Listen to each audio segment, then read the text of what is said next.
আজি এই পতাকা উত্তোলন কাৰ্যসূচী পোনপ্ৰথমতে মই মোৰ ফালৰ পৰা ছাত্ৰ একতা সভাৰ তৰফৰ পৰা আৰু আমাৰ খাৰপেটীয়া মহাবিদ্যালয়ৰ পৰা পোনপ্ৰথমতে মই আন্তৰিক শুভেচ্ছা জ্ঞাপন কৰিছোঁ। আমি সকলোৱে জ্ঞাত আজি আমাৰ ৭৬তম গণৰাজ্য দিৱস।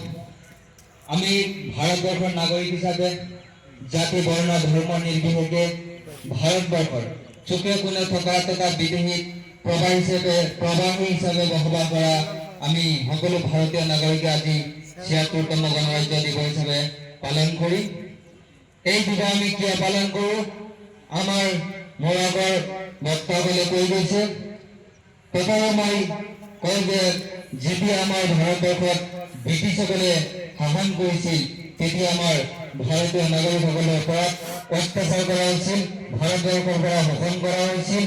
এইখন ভাৰতবৰ্ষৰ পৰা ধন সম্পত্তি ব্ৰিটিছসকলে লৈ নিজৰ দেশ টনকিয়াল কৰিছিল।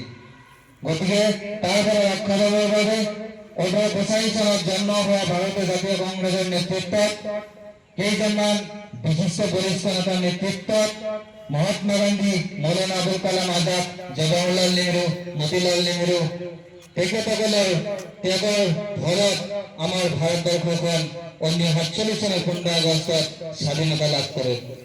এখন দেশ চলাবলৈ হ'লে এখন সংবিধান তথা নীতি নিয়মৰ প্ৰয়োজন আছে। সেইবাবে আমাৰ ভাৰতবৰ্ষৰ বাবে এখন সংবিধান বিভিন্ন দেশৰ পৰা বিভিন্ন দেশৰ পৰা নীতি নিয়মসমূহ আনি আমাৰ ভাৰতবৰ্ষৰ চলাবৰ বাবে এখন সংবিধান ৰচনা কৰিছিল আৰু এই সংবিধানখন ১৯৫০ চনৰ ২৬ জানুৱাৰী অৰ্থাৎ আজিৰ দিনতে কাৰ্যকৰী কৰা হৈছিল আৰু সেই দিনৰ পৰাই আজিলৈকে আমাৰ ২৬ জানুৱাৰী দিনটো গণৰাজ্য দিৱস হিচাপে পালন কৰি আহিছে। আমাৰ ভাৰতবৰ্ষ যিমান দিনলৈকে জীয়াই থাকিব এই ২৬ জানুৱাৰী আমি গণৰাজ্য দিৱস হিচাপে পালন কৰি যাম। এইখিনি কৈ মই মোৰ বক্তব্য সামৰণি মাৰিছোঁ। ধন্যবাদ।